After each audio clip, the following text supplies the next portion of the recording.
Welcome to Will's Box Song Pod, a show where we dig deep into the songs and artists that move us and how we're moved to craft the songs we write. I'm Tim Wilsbach, and I write, release, and perform music as Wilsbach, and you can find me anywhere you stream music. Let's dig in. My guest today is an award-winning songwriter and recipient of the Lionel Richie Songwriting Scholarship, a finalist in the Song of the Year. She was also named Top 10 Artist by the Denver Daily News. She sang and played keyboard in a backup band on the show It's Always Sunny in Philadelphia, performed for a live Old Spice campaign, and has songs featured in shows like Real World, Road Rules, among others. As a session singer, her voice can be heard on national commercials, the movie Hot Tub Time Machine 2, and multiple episodes of It's Always Sunny in Philadelphia and The League. An activist as well as a musician, Abella created the first women in music organization in Colorado in the early 2000s, uniting and bringing visibility to the hardworking female artists in the area. She currently performs live, hosts the weekly open mic revival at the iconic Cinema Bar in Culver City, as well as When Girls Play at Old Fields, also in Culver City. In January of this year, she released a single, Beautiful Things, topping off her 3-album discography, 2012's In Another Life, 2007's Nice Girl, and 2002's What Happened to the Girls. All of those are available wherever you stream. Please welcome to Will's Box Song Pod, Mary Beth Abella. How are you? Hi, how's it going? It's going well. Thanks for coming on. Good. Yeah, thanks for having me. Yeah, It's your absolutely. first female guest, right? Yes, yeah. I've had conversations with a handful of other songwriter friends who are girls, but the scheduling hasn't worked out yet. So Yeah. glad to finally have you.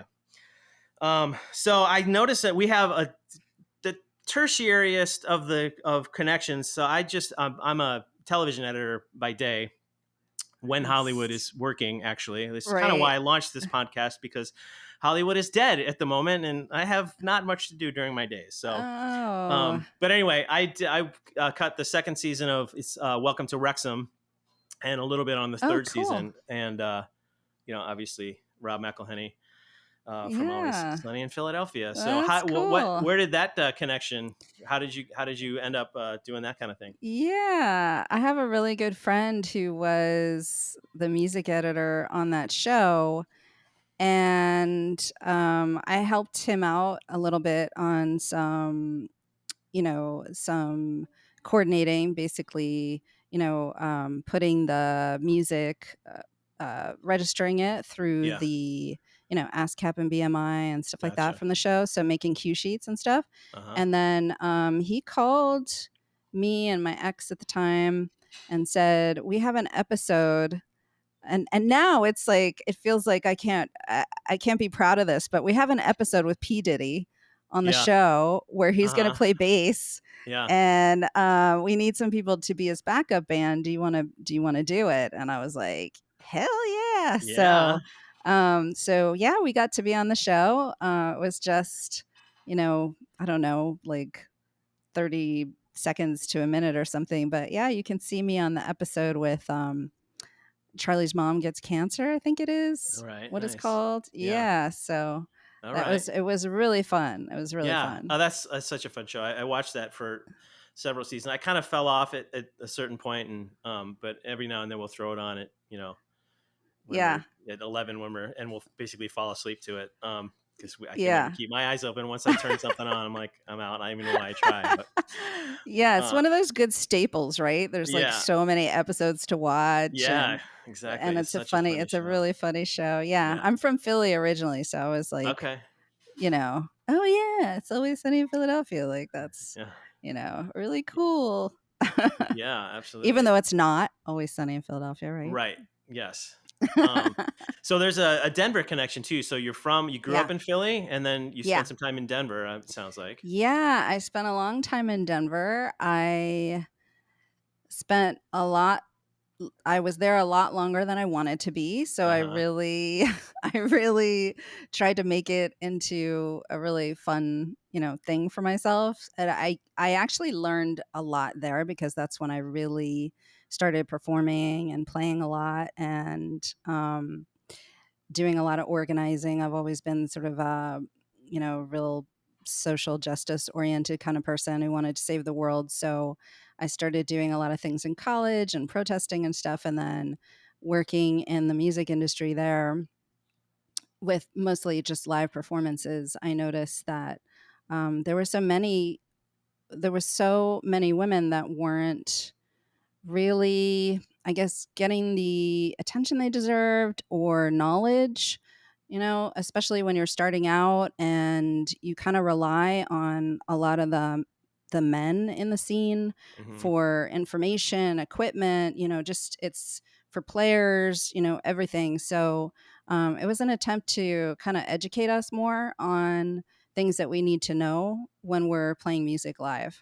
Have you brought that activism to your songwriting at all? I think it was there early on, like when I first started writing and recording. And then as I've gone, I was thinking about how, as I was watching like your other podcasts with people I know, like David Brookings and Giovanni Blanco, and thinking about how they were talking about how they write or what inspired them. And I was thinking about how now, like, I feel like I write songs for revenge more than for activism. Okay.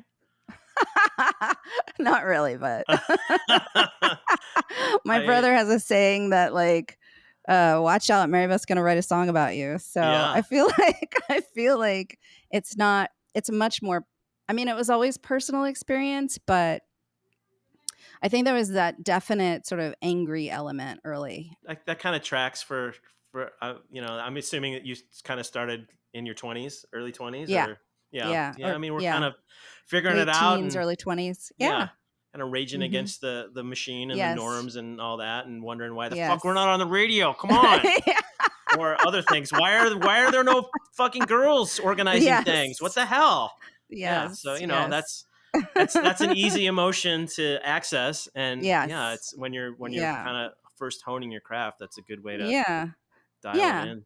And I think I was, I mean, when I was in college, we were really, seeing and learning about a lot of things in the world. And I was a women's studies major, and we were learning about, a lot of violence against women and just the conditions of women across the world. And it just kind of made me angry, made me want to burn things to the ground, and I have definitely, since I've gotten older, kind of really softened a lot. And I still do a lot of activism, and I still am really, trying to create community here in LA. You mentioned the Open Mic Revival and the When Girls Play Women's Showcase, but it's more sort of like, let's get together and have community versus let's go burn things down. Right. Your sound, just listening to that, you would think maybe, you're strapping on a guitar and you're getting really loud and angry, but you're kind of in the, alternative pop rock kind of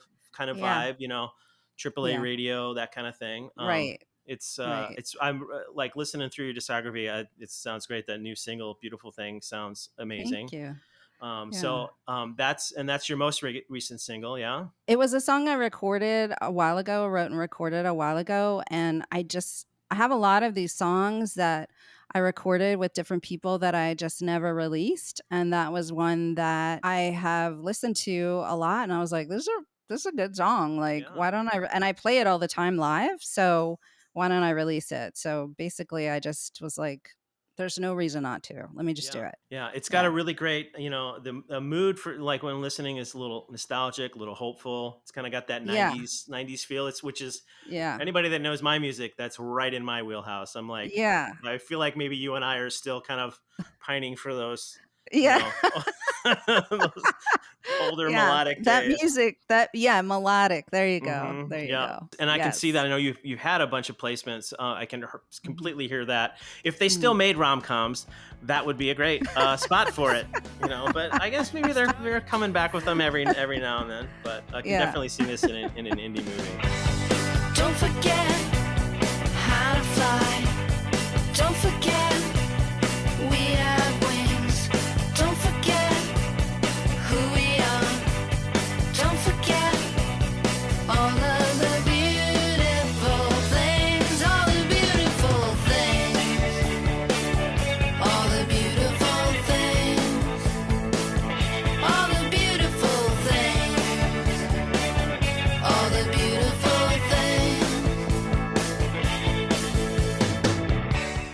so there was a big break. So 2012 was your last one, your last full length before this came out. So that's a big gap. Yes, I went through a really bad breakup. So Beautiful Things is one of the things. So I went through a really bad breakup in 2017, but it was sort of, we were recording other songs to be released, and like Beautiful Things and some other ones, and I was writing and recording a ton, and even have been writing and recording songs that I have been kind of going back on. I've done 3 recordings of one song that I was ready to release and just have not been happy with it. And I think because of the breakup and then COVID, it's just been really just tough, just trying to get the sort of the oomph, the gumption to get back out there, release music, do all the things that I was doing, on a pretty good sort of, running ahead kind of basis, until COVID happened. Yeah.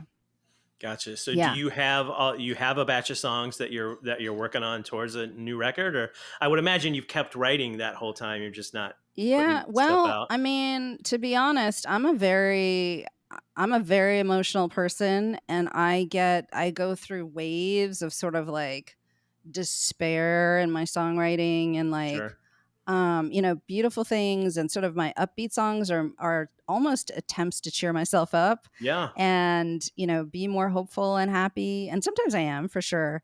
But I think that it was a real battle to start writing after my breakup in 2017.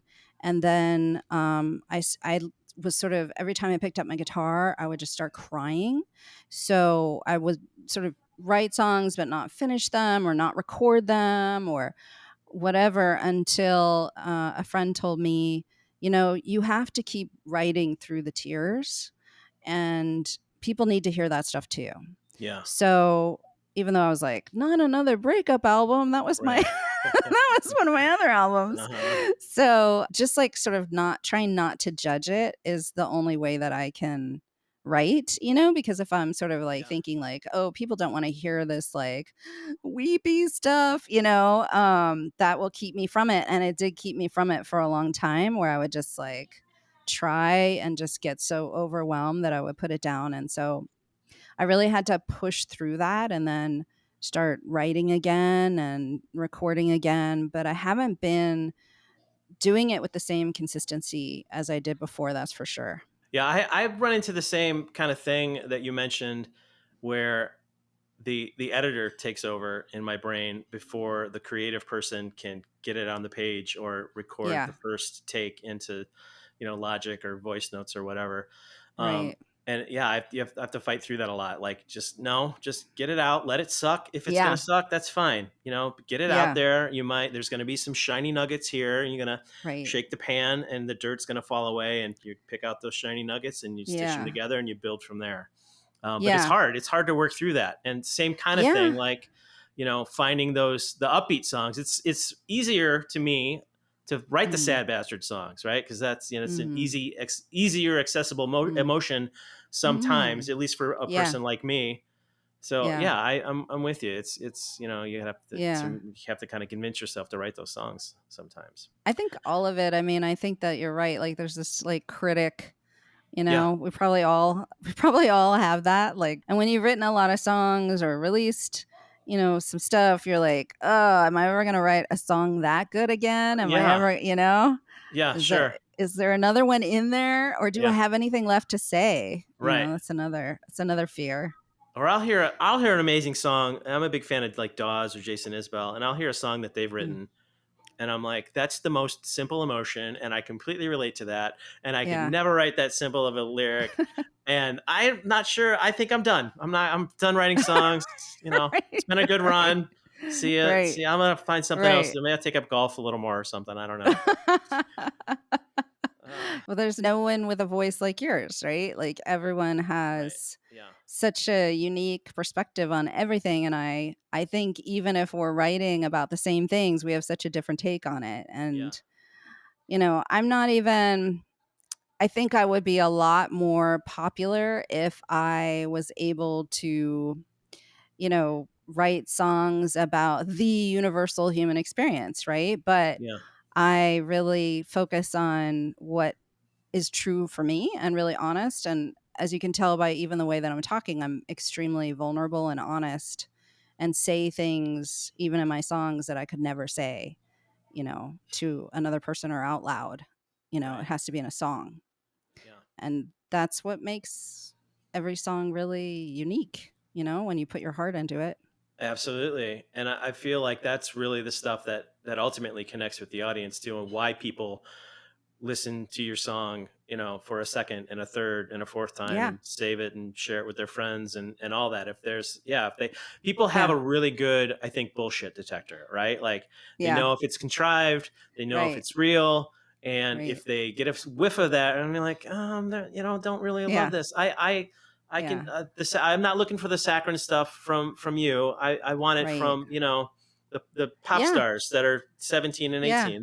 They do that thing Right. really well. Yes. I listen to you for a whole other reason, and Yeah. it's not to Yeah. be that person. So, Yes. but Exactly. I don't know if you're like Mhm. me. Do you find that you have to convince yourself of that sometimes, that your voice Yeah. is unique Yes. enough to, yeah, Totally. Well, what I question more is it too unique, yeah, Can enough people relate? And then I have to fight back on that because that's a question not even worth asking. It's not even, I mean, it doesn't matter what the answer is right, because when you do it, you just have to do it, There's yeah, no, like, you can't get in your own way because it makes you so unhappy to not do it that why right, fight it? Just do it. And who cares? Like, who cares who loves it or who doesn't love it? It's, that's not why we do it anyway. If you do right, it because you want people to like something, my brother says the definition of a hack is somebody who's questions themselves. So I think that right, that's true because you can't be authentic, if you're questioning yourself or wondering if you should change this because more people will like it. I uh-huh, mean, that's great. I've written songs sound alikes for film and television too.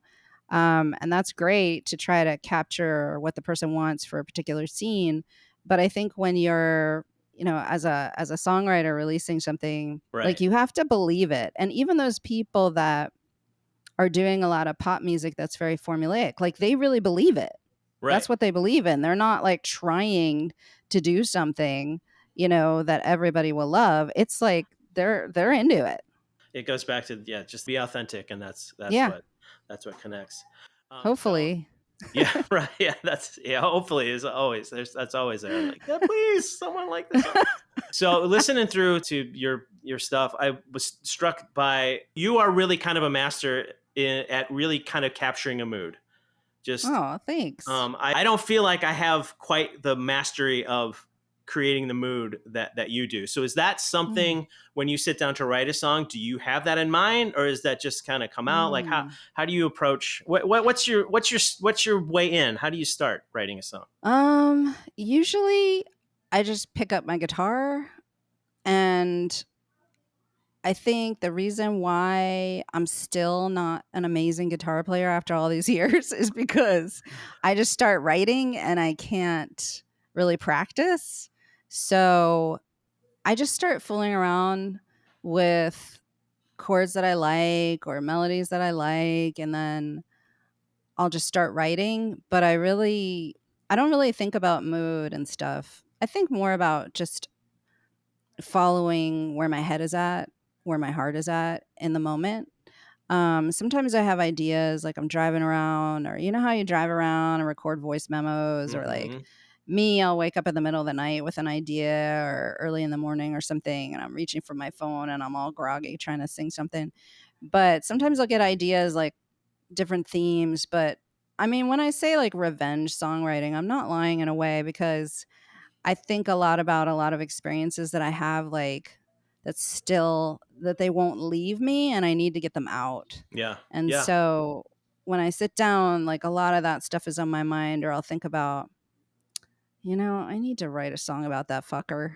Like, just like, you know, like either their perspective or my perspective. And I think that maybe the mood you're sensing is like a lot of pain. Like, I've been through a lot of pain is what I gotta say. Like, Yeah. it's like deep, and then I just kind of just throw it on the wall, like, Yeah. look at it, you know, Yeah. or times of joy. Like, I've also, experienced a lot of joy, and I want to capture that, or I want to capture hope, or Yeah. it's not, but I'm not like thinking that way. I'm just thinking of like a moment in time, or it's usually a moment where I'm feeling something. And I just want to Gotcha. express sort of, God, what happened? Yeah. What happened to make me feel that way, either good or bad. Okay. And then so you have kind of that raw material, and then you're crafting that into, because you're also Yeah. very good at writing a hook. So I mean, Oh, there's that's so gotta great be. to hear. Yeah, Mm-hmm. absolutely. Yeah, I mean, there's definitely craft in that. I mean, Mm-hmm. and that's not just coming out. Like, you've got to kind of massage that and work that Mm. into something that people Yeah. want to sing I along with. I think that's awesome, because I like hooky songs and I like to write hooky songs, and I just am influenced by a lot of hooky music. So I think I write that way. A lot of music now, like, I host a lot of young songwriters at this When Girls Play. They're amazing. They're all so amazing. Their melodies are so different from mine. They're way more sort of, well, they're very creative, very meandering, very like lovely and soulful. And just, I don't write that way. Like, I write like, I guess it's kind of like straightforward, Hmm. like, you know, this is the hook, this is the Right. thing, Yeah. this is like the centerpiece, and then the other stuff is kind of leading up to it, or whatever. But I also admire that other way. I played with a musicologist when I was in Denver. She was getting her PhD, and she was talking about how men and women, or there's like a female style of writing, a Okay. feminine style of writing, and a masculine style of writing. And it's actually not gender specific, but more like masculine and feminine. And she said Okay. that sort of like a masculine style of writing is more hooky, is more like the Beatles. It's very melodically straightforward, and that like a feminine style of writing is more circular, meandering, like not as straightforward. Isn't that interesting? Yeah, that is interesting. It's very interesting. Yeah. Yeah. And she said there's a lot of women that write, in sort of that style, that masculine straight ahead style. And then there's a lot of men who write in that sort Yeah. of not, sort of circular kind of style. And so I think that's really interesting. That So is. It's very interesting. Yeah. so I guess I write like a man. I don't know. That's really interesting. So you mentioned listening to a lot of the players at the open stages that you host, Yeah. and I'm sure you've heard some amazing people, and I'm sure Yes. you've heard Yeah. some not amazing people. But Yes. through all of it, I wonder if what that's done for your songwriting. Hmm. Is it almost a study for you at a certain point, or do you see common mistakes that people make that you can learn from, or do you see stuff that works a lot that you pull from, or you're just kind of. Oh, interesting. I don't think I ever like think about common mistakes, except for one thing I've noticed is that people like to sing the chorus a lot at the end. which I do too. Which I Yeah. do too. So that kind of strikes me, and I kind of laugh about that. But like, maybe that was too many choruses at the end. I don't know. Probably But guilty of that. you're right. But I think I have mostly, I think I just appreciate, and I know that I can't do, like, there's certain things that it's not me. There's so many women at this when girls play a showcase that I do, and it's curated. We choose 3 artists a week to do it. First of all, I've discovered that there are so many talented women artists in LA. It's insane. And they're very young and just brilliant, some really brilliant songwriters and performers and instrumentalists. And I think that mostly it just gives me an appreciation because I don't think that I sort of listen to it and I'm like, wow, that's so cool. That's so amazing. But I can't write like that. That's not the way that I write, So it's mostly just like really appreciating how different styles people have and what people do when they write. That's the other thing to me that social media has done to a degree is it's just opened up this world, and you get to peek in and see all the people across the country and the world, and how much just really good to great songwriting and artists there are. And that can also be a little daunting. It's like, what am I doing? There's so much that's good. I mean, you come across some crap too, but a lot of it is really good.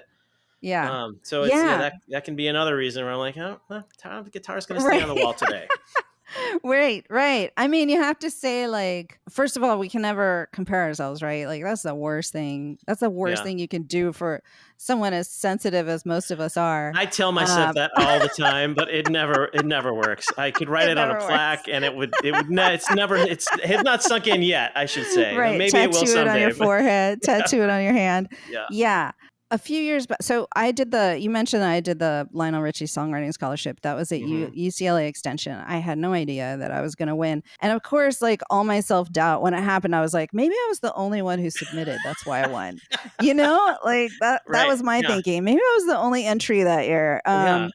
But I had a great, I took songwriting classes there. I called this one teacher after my breakup because I was like, I got to reinvent myself. I got to like do something totally new and different. Oh my God. Like I was just struggling so much because like musically, I cannot separate my music from whatever's going on in my life. Like I just can't like, okay, I'm going to put aside this like major crisis and like sit down and write some music. You know what I mean? It's like, it's all so connected. And here I was like, I have to start fresh as a new person. That means I have to start fresh as a musician, So I called him up and I said, I need to write like, whatever's going on right now. I need to be as inspired and as current and as, hip and everything. And he said, Mary Beth, you can only be yourself. And the people that are doing it, just like you were saying earlier, like the people that are doing it, they're really great at that. You need to just do what you do and not worry about anybody else.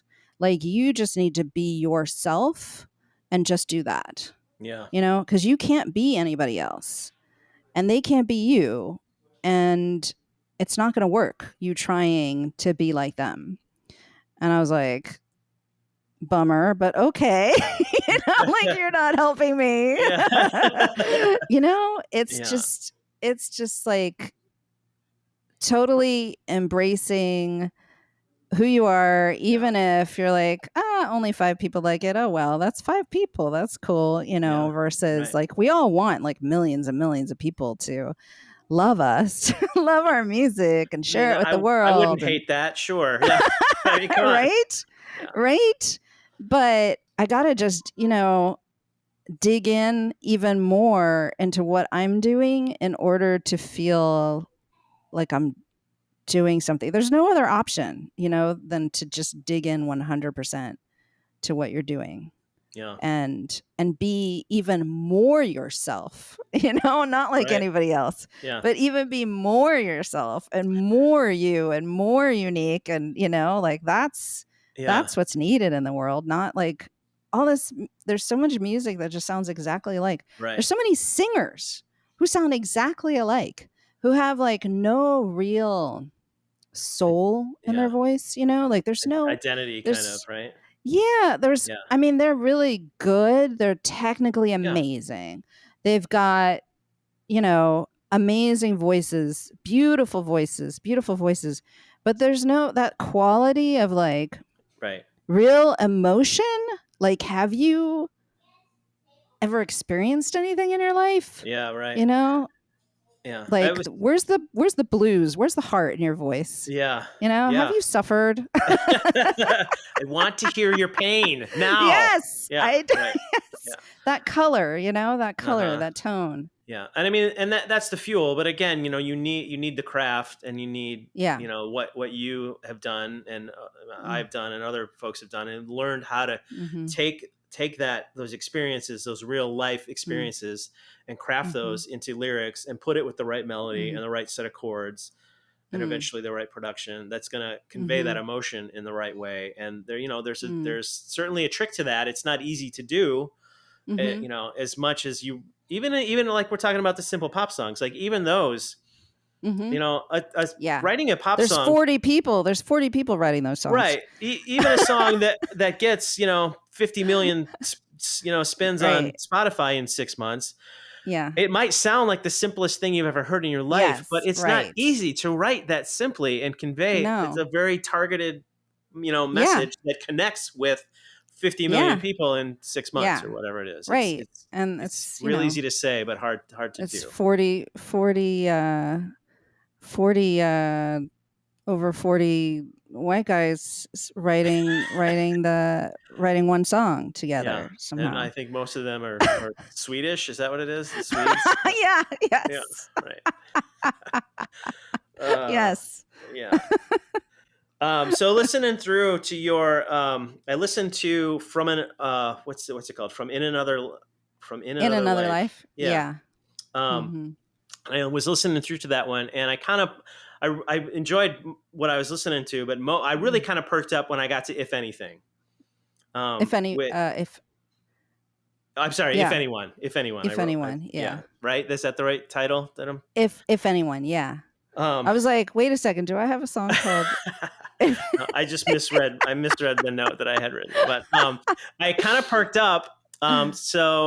And maybe, I don't know, I heard a lot of Amy Mann in there, and some John Bryan-ish kind of production. Am I hearing that? Is that? Yeah, that's interesting, because a lot of people have told me, not necessarily production, but my songwriting style is a lot like Amy Mann. Yeah, for sure. The melody on that one specifically, was very, I was like, oh, okay. And not in a bad way. I mean, it's a good, I enjoyed the song. Yeah, I love her. I never really studied her music or anything. So I think it's interesting. And when I listen back to her, I'm like, that is true. We kind of do write sort of similarly. Yeah.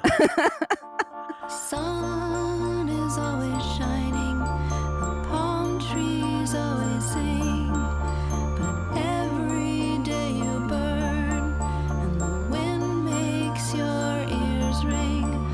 Find a way to embrace the city, where all they care about is if you're pretty. If anyone deserves to be happy, it's you.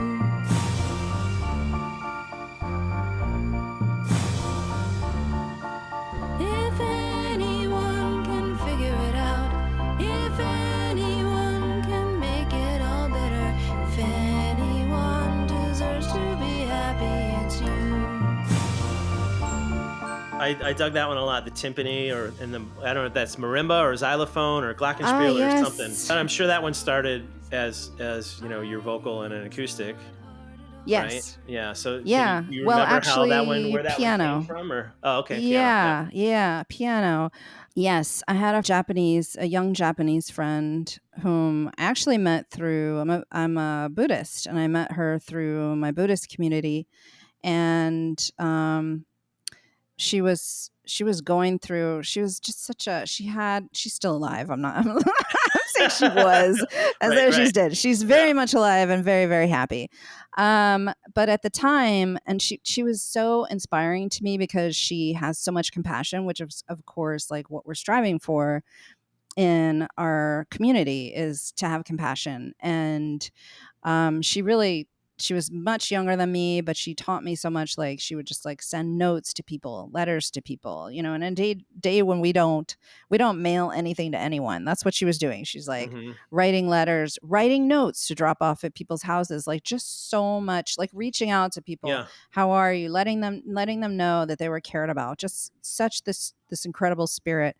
And she really wanted to stay in LA. She was fighting hard to stay in LA. She was from Japan. And she was having so many challenges. Like, she was getting harassed at her workplace. Her roommate kicked her out. Just like everything was falling apart. And as a result, she, her boyfriend was living in another state. And she was gonna leave LA and go live with him, and they were gonna get married, for her green card.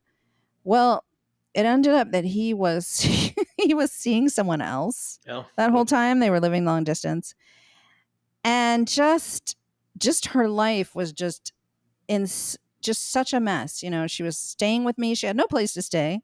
Her boyfriend broke up with her. She lost her job. I mean, just everything at once. Piling on. And just the sweetest person. And she was just, really, really, using her spiritual practice her Buddhist practice to overcome all this stuff. And I just was so encouraged by her, because it's not like, she didn't like the weather. She's allergic to the sun. She's like, I mean, just all these things stacked up against her. And so I wrote that song for her, and, kind of just this beautiful spirit, and just like, you deserve to be happy, And talk about a universal message. There you go.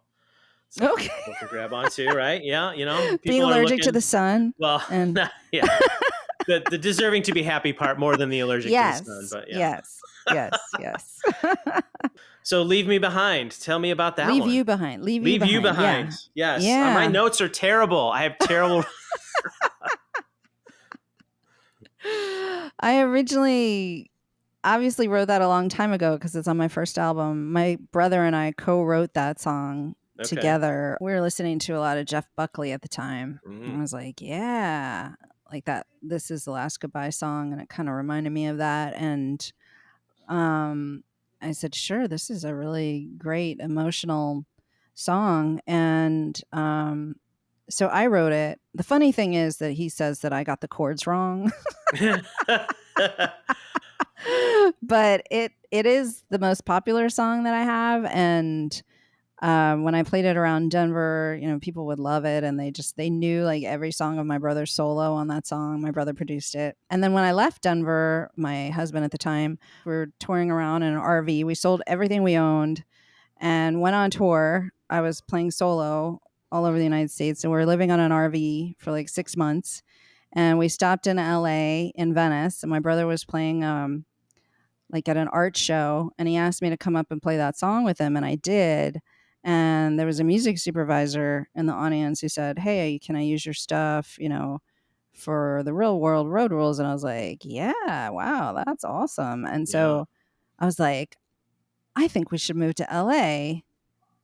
And I'm going to be a star. Yeah.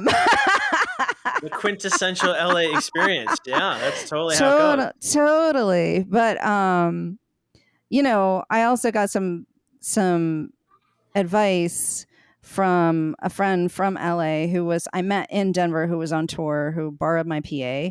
And he said, if you're going to eat shit like you do in the music industry, might as well do it on the beach or near the beach. And I was like, good plan. So that's another reason why I moved here.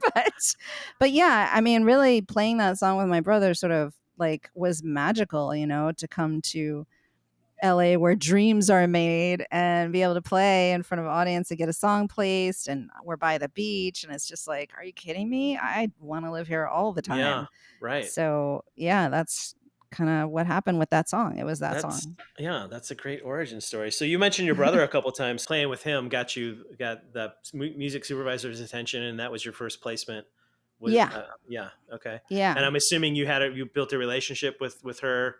Those placements that I got and were really through friends, like knowing people and knowing music supervisors or people who are placing music, which is really really how you do it. It's funny you mentioned too that you said you got the chords wrong. The record that I released in 2019, it was a weird way to produce it. Like I wrote all the songs here. Actually, I guess I wrote half of the songs long ago when I lived in Indianapolis, and then the other half after I moved to LA, which is why it's called Indianapolis, which is the hardest name to Google ever. Oh. So bad idea. But anyway, Indianapolis. No, See, exactly. India. So it's Indianapolis and Los Angeles. Right. Indianapolis, but it's Indianapolis. Clever I got it. portmanteau. Indianapolis. But nobody can remember it, much less spell it. So it's a terrible name for an album. But people don't need to say it. I mean, what album names do you say out loud? Yeah, really? That's true. That's a good point. But anyway, so what I had this batch of songs, and I had my old guitar player from a previous band, and a drummer still lived in Indianapolis, and I sent them all the tracks. And they basically re-recorded everything, and I flew out there for a weekend and did the vocals. Cool. Anyway, this is super long-winded way to say when we finished the record, and there's a song called Build It Up, and when I was going to play a show here in LA with a brand new group of players, and I sent them the tracks, first time we got together, I'm playing it the way that I had written it. Yeah. And we got through the song, and they're like, wait, hold on, this is all wrong. So I go back and listen, and a couple of the chords were different. He basically had substituted a chord here and there, and I'm like, oh well, I guess took a little liberty in the production there. Yeah, basically.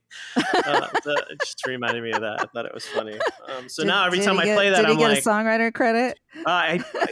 He probably did. Yeah, I probably did. Yeah. Okay. So is that why you moved to LA to be in the entertainment and music? So no, I moved to LA for the entertainment industry, yes, but I didn't move here till I was 37. I married, had a 2-year-old. I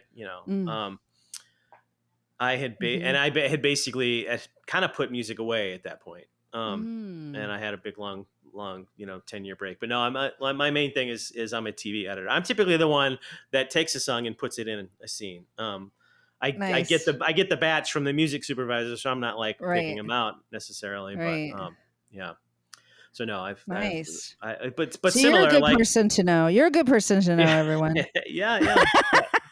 Definitely. But just know that your songs are going to be second in line to all of my songs. I'm like, right, of course, put mine in first. You know what? But that's typical with everybody working in the business. That's how Hollywood is. Yep, absolutely. Me first, and then if there's room for you, maybe. That's right. That's probably not. Yeah. Right. Similar. I had a buddy that I had worked together with Indianapolis in the TV business, and he came out here and started doing stuff. And he said, "Hey, you should come out and cut the show with me." This was February of 2009, February, something like that. So I flew out for 3 months, and I lived here. Nice. In the winter. And you were like, "This is awesome." I know. I was cutting on the Universal lot. I'm like. Wow. Looking around going, why the fuck do I still live in the Midwest? Right. This is amazing. I'm making more than I make in Indianapolis. I'm working in this cool environment. Yeah, I got home and I talked to my wife. She's like, yeah, let's go. So we packed up. Nice. Moved to Los Angeles, and it's been going so well until this year when the bottom dropped out of Hollywood. So oh my God. Hopefully it comes back. I'm sure it will. But yes. Yeah. Wow. Yeah. Yeah. But I want to talk about you playing music. Yeah, I know, right? But I want to keep talking about you some more. So, listening to "Nice Girl," the other one that I for whatever reason jumped out to me was "Hey Pal." Yeah, "Hey Pal" was a song that I wrote on the RV when we were still living on it. Even after we came to LA, we're still living in down in Dockweiler. Do you know Dockweiler on the beach there? Yeah. And we would go up and down the coast, and my life was very transient at the time, and so just kind of thinking about having a warm place and a safe place and a stable place, and, noticing the homeless, thinking about that too. And sort of this feeling of sort of hey, you know, somebody welcoming you in and letting you sort of be warm and be safe and be in love, you know? It's got a little bit of a swagger to it too, Mm. though. I felt like kind of Yeah. swagger, but also a little aloof. It's, you know, kind of a little mystique to it. I mean, I didn't have anything to lose anywhere. I was living on the road, so I Yeah. just kind of wrote from where I was at, which was fuck, everything is fine and, you know, I can do whatever I want. Yeah. Basically, that was my attitude at the time. Yeah. And I really wanted to sort of marry those elements of, and I think my brother did a good job of marrying those elements of, you know, acoustic and, you know, what was, you know, happening at the time with sort of this like hip hop kind of electronic kind of element, you know, Yeah. marrying like acoustic guitar with those elements, you know, in such a way that didn't make it like too hippie-ish or too Right. Not too hokey or singer-songwritery in a yeah, way. yeah, exactly. But just kind of the right sort of, you know, kind of upbeat, kind of indie pop kind of Yeah. song.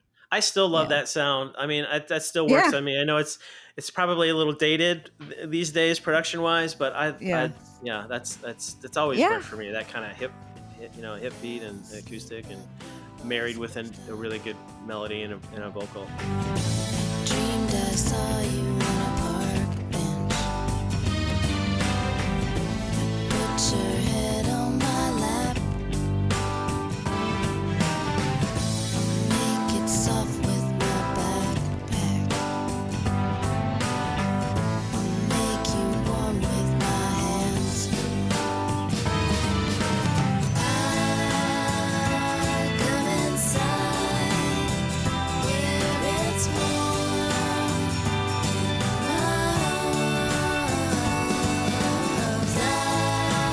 I was inside. We can make a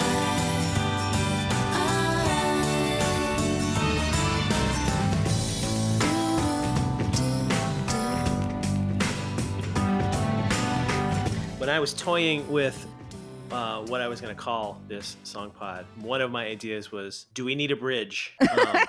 You know, are you familiar with this? You know, lately the bridge kind of has a question mark after it these days in songwriting.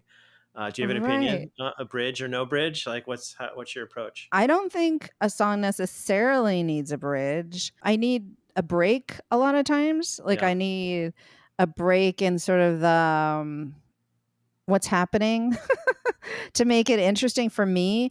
But I think maybe people are so used to really simple music now that, you know, like you hear songs with 3 or 4 chords and that's all it is the whole song. Yeah.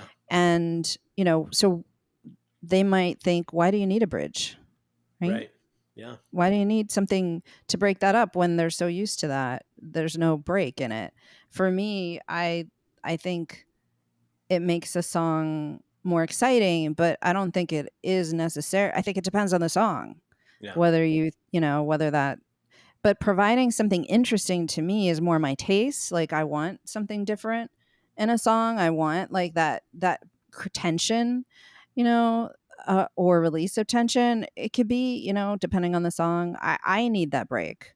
I like to mix it up a little bit, but other people, I think they're used to kind of, you know, just the same thing. I don't know. Yeah. What's your opinion on it? I mean, my opinion is I put a bridge in almost every song, and I wonder if I should maybe not put a bridge in every song. But I'm like you. I get to a point where I'm like, no, this song it needs something different here. Like, my philosophy a lot of time when I'm writing is I want to write a song and I want to teach people how to sing it in as quickly as possible. If you're the audience member, that's kind of part of what I'm trying to do as a songwriter. Yeah. And I feel like, like, and let's just like you're saying, you just at some point, you know, you've done the chorus a couple times and you're 2 minutes 1:45 into the song, something, and it's not ready to be done yet. I don't want to, like you're saying, I don't want to just repeat the chorus 7 times at the end.